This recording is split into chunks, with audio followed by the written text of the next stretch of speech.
Halo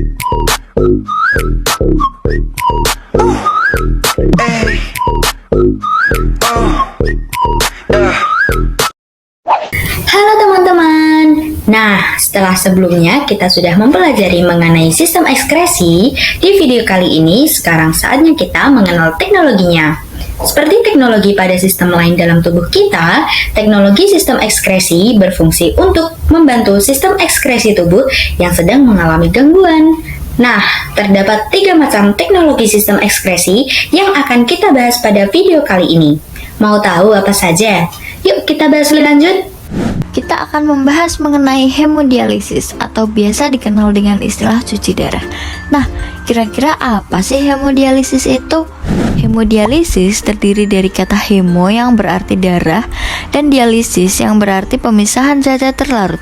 Jadi dapat disimpulkan jika hemodialisis merupakan proses pembersihan darah dari zat-zat metabolisme melalui proses penyaringan di luar tubuh. Kegagalan pada ginjal, baik akut maupun kronis, dapat menyebabkan fungsi ginjal terganggu atau bahkan hilang, sehingga diperlukannya proses hemodialisis ini, teman-teman. Nah, hemodialisis ini dapat menggantikan fungsi penyaringan oleh ginjal, tetapi hemodialisis tidak dapat menggantikan ginjal seutuhnya. Dan terapi ini dilakukan seumur hidup oleh para penderita penyakit gagal ginjal yang bertujuan untuk menggantikan fungsi ginjal tersebut yang telah masuk ke dalam fase terminal atau fase di mana kondisi pasien sudah sangat parah. Proses hemodialisis akan menyaring dan membuang limbah serta air dari dalam darah layaknya fungsi normal pada ginjal. Proses ini akan membantu mengendalikan tekanan darah serta mengatur keseimbangan mineral dalam tubuh. Terdapat 2 proses hemodialisis yang sering digunakan. Yang pertama yaitu proses dialisis peritoneal, di mana proses cuci darah ini dilakukan dengan cara memasang akses di perut, dan proses ini dapat dilakukan mandiri oleh pasiennya. Yang kedua, terdapat proses hemodialisis, di mana proses cuci darah ini dilakukan di rumah sakit atau klinik dan dilakukan oleh pasien 2-3 kali seminggu selama 4-5 jam dalam sekali prosesnya. Nah, seiring dengan kemajuan teknologi, alat-alat yang digunakan dalam proses cuci darah semakin canggih, sehingga ini menjadi sisi positif bagi para pasien agar dapat lebih optimis dalam menjalani kehidupan yang lebih berkualitas. Nah, kalian penasaran gak sih gimana proses cuci darah dalam tubuh manusia? Dan gimana sih penggunaan alat tersebut? Apakah cuci darah itu beneran dicuci? Penasaran kan? Yuk kita simak video berikut ini. Sebelum proses dialisis dilaksanakan, perlu dibuatnya fistula arteriovenosus di antara pembuluh arteri dan vena melalui pembedahan yang merupakan jalan untuk keluar masuknya darah nih teman-teman. Nah, melalui selang inilah darah dari tubuh pasien dialirkan keluar dan dipompa lagi ke dalam mesin dialiser tersebut.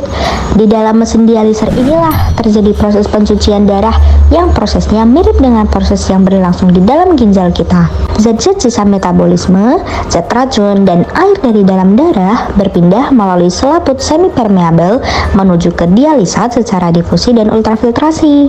Nah, darah yang telah disaring tadi sudah menjadi bersih nih, yang kemudian dialirkan kembali ke dalam tubuh pasien tersebut. Dan dialisat pun berubah menjadi kotor karena bercampur dengan zat-zat sampah dan dialirkan ke penampungnya lagi. Yang kedua, terdapat transplantasi ginjal. Nah, apa sih transplantasi ginjal itu?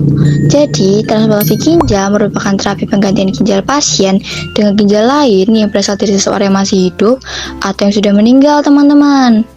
Nah, dapat dilihat pada gambar, terdapat ginjal manusia yang telah rusak yang harus diganti dengan ginjal lain. Transplantasi ginjal menjadi terapi pilihan untuk sebagian besar pasien yang menderita gagal ginjal dan penyakit ginjal stadium akhir dengan tujuan untuk meningkatkan kualitas hidup pasien.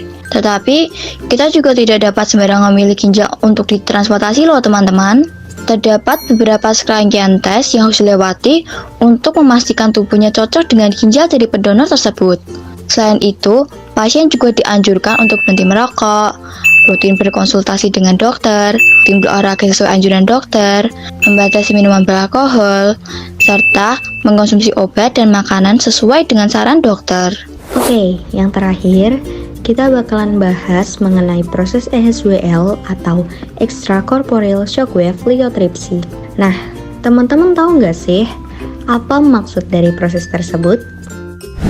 Jadi, proses SWL merupakan proses penghancuran batu saluran kemih dengan menggunakan gelombang kejut atau shock wave yang ditransmisikan dari luar tubuh pasien. Nah, proses SWL ini ternyata tidak memerlukan pembedahan loh teman-teman. Jadi tidak akan terdapat luka operasi seperti transplantasi ginjal. Nah, dapat kita lihat dari gambar di samping.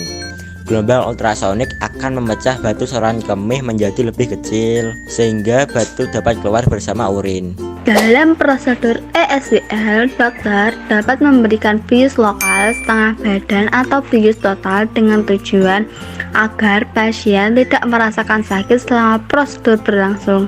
Setelah bius bekerja, dokter akan menentukan lokasi batu ginjal dengan menggunakan USG atau fluoroskopi. Kemudian, dokter akan mengatur posisi pasien agar gelombang kejut tepat mengenai batu ginjal. Setelah lokasi batu ginjal dipastikan, mesin akan mengirimkan sekitar 2000 hingga 4500 gelombang kejut dengan tujuan untuk memecah batu ginjal menjadi pecahan yang lebih kecil. Umumnya, prosedur ini berlangsung selama 45 hingga 60 menit setelah proses ESWL selesai. Pasien akan mengalami beberapa efek samping seperti kencing berdarah dan nyeri pinggang. Hal ini tidak perlu dikhawatirkan teman-teman karena efek samping ini dapat berkurang dan hilang setelah 2-3 hari pasca proses tersebut. Namun jika masih terus berlanjut, segera ke dokter ya agar dapat segera ditangani. Nah, itu tadi teman-teman, pembahasan mengenai berbagai macam teknologi sistem ekskresi yang digunakan oleh para dokter untuk mengobati para pasiennya yang terkena gangguan pada sistem ekskresi mereka. Nah, teman-teman, untuk itu, mari mulai sekarang kita harus lebih menjaga kesehatan agar terhindar dari berbagai penyakit, khususnya berbagai macam penyakit yang berhubungan dengan sistem ekskresi kita. Dan kita harus lebih bersyukur nih, karena dengan adanya sistem ekskresi, racun dan sampah dari dalam tubuh kita dapat dibuang. Oleh sebab itulah, agar sistem ekskresi kita dapat bekerja lebih baik, yuk minum air yang cukup, minimal 2 liter per hari ya. Serta kita harus mengatur pola makan kita nih dengan makan makanan yang bergizi. Oh iya, jangan lupa untuk olahraga yang cukup. Dan yang paling penting, jangan sering menahan buang air ya teman-teman. Sampai jumpa.